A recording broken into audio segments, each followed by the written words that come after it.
Assalamualaikum warahmatullahi wabarakatuh. Halo, apa kabar para pecinta sinetron Ketika Cinta Memanggilmu? Jumpa lagi bersama dengan Mimin ya. Seperti biasa, Mimin akan membagikan informasi-informasi terbaru mengenai alur dari cerita sinetron Ketika Cinta Memanggilmu, yang tentunya semakin hari akan semakin seru, semakin greget, dan membuat kita semua penasaran. Di video kali ini, Mimin akan menceritakan tentang ulasan dari alur cerita sinetron Ketika Cinta Memanggilmu untuk episode tanggal 28 Januari 2025. Dan di sini, Mimin juga akan membagikan poin-poin penting dan juga pelajaran yang bisa kita ambil dari episode tersebut. Nah, kira-kira pelajaran apa saja ya yang bisa kita ambil dari episode tersebut? Tonton video ini sampai dengan selesai ya.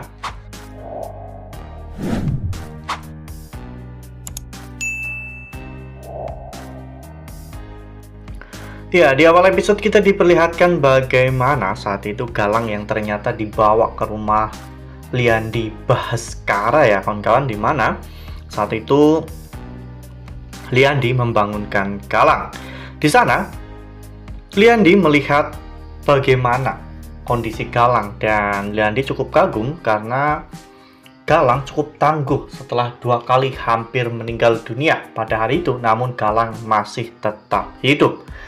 Liandi pun bertanya, jangan-jangan Galang memang membenci orang yang sama dengan dirinya. Dan ternyata memang benar, Galang itu sangat membenci Bastian Rahardian. Oleh karena hal itu, Liandi pun ingin mengenal Galang dengan lebih dalam lagi.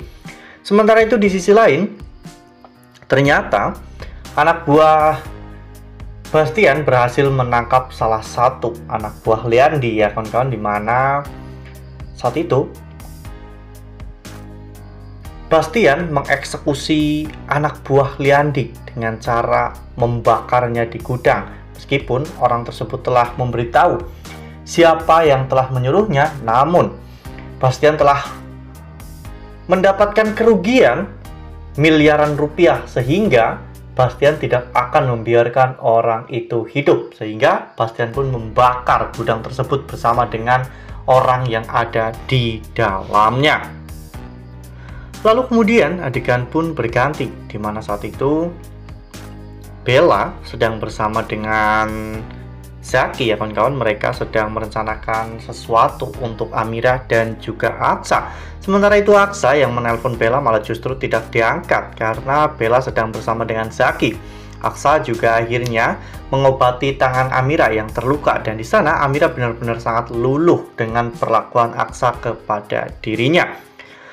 Sementara itu di sisi lain, Pak Tommy yang sedang makan tiba-tiba disuguhi minuman oleh Bu Yuni. Dan ternyata Bu Yuni saat itu berpura-pura ya kawan-kawan untuk mengatakan sesuatu kepada Tommy, sehingga Tommy akhirnya lengah dan meninggalkan handphonenya. Sehingga Yuni akhirnya berhasil untuk mengecek handphone Tommy, dan Yuni melihat atau menemukan sebuah bukti transferan dari Tommy kepada Kusno, sehingga hal itu memperkuat dugaan dari Yuni ya kawan-kawan, bahwa memang benar Tommy ini terlibat dalam kasus hilangnya anak Yuni. Lalu kemudian adegan pun berganti, di mana pada saat itu Amira akhirnya jalan dari warung tersebut menuju ke sebuah butik ya kawan-kawan untuk membeli pakaian, karena memang pakaian yang Amira kenakan sudah kusut akibat insiden yang baru saja terjadi. Namun di sini ada momen lucu, di mana saat itu baju Amira nyangkut dan tidak bisa dikeluarkan karena memang kekecilan ya kawan-kawan, sehingga saat itu orang-orang di sana atau petugas di sana meminta kepada Aksa untuk menolong Amira karena orang itu berpikir bahwa Aksa itu adalah suami dari Amira, dan terjadilah situasi yang benar-benar sangat lucu karena pada saat itu akhirnya Aksa melihat Amira yang menggunakan daleman saja ya kawan-kawan, sehingga Aksa pun langsung menutup mukanya ya kawan-kawan.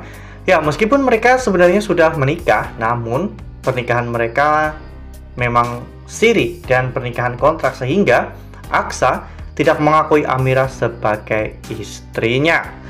Nah, sebelum lanjut di video kali ini, Mimin sarankan agar teman-teman menekan tombol subscribe dan juga nyalakan lonceng notifikasinya, agar teman-teman semua tidak ketinggalan informasi-informasi terbaru dari alur cerita sinetron Ketika Cinta Memanggilmu. Setiap hari, Mimin akan membagikan informasi-informasi penting dan juga terbaru dari sinetron Ketika Cinta Memanggilmu. Dan Mimin juga menyarankan agar teman-teman menonton video ini sampai dengan selesai, agar tidak terjadi kesalahpahaman di antara kita. Lalu kemudian adegan pun berganti, di mana saat itu di jalan, Reno yang saat itu dihukum oleh Zora karena terlalu berisik ya kawan-kawan, menyalahkan Zora atas kegagalan semua rencana mereka. Reno malah hampir saja menabrak Bu Yuni, dan saat itu Zora pun turun untuk meminta maaf ya kawan-kawan. Namun Zora melihat foto anak kecil yang sedang bersama dengan Yuni, dan Zora pun teringat bahwa dirinya baru-baru ini juga melihat foto anak kecil tersebut ya kawan-kawan, sehingga Zora pun saat itu terus mengingat-ingat di manakah dirinya melihat foto anak kecil itu. Sementara itu di sisi lain, Galang akhirnya menceritakan semuanya kepada Liandi Bagaskara tentang mengapa dirinya benar-benar sangat membenci Bastian Rahardian ya kawan-kawan. Hal itu membuat Lian benar-benar sangat senang karena ini adalah sesuatu yang sangat besar dan tentunya sangat sempurna untuk membalaskan dendam Lian terhadap Bastian.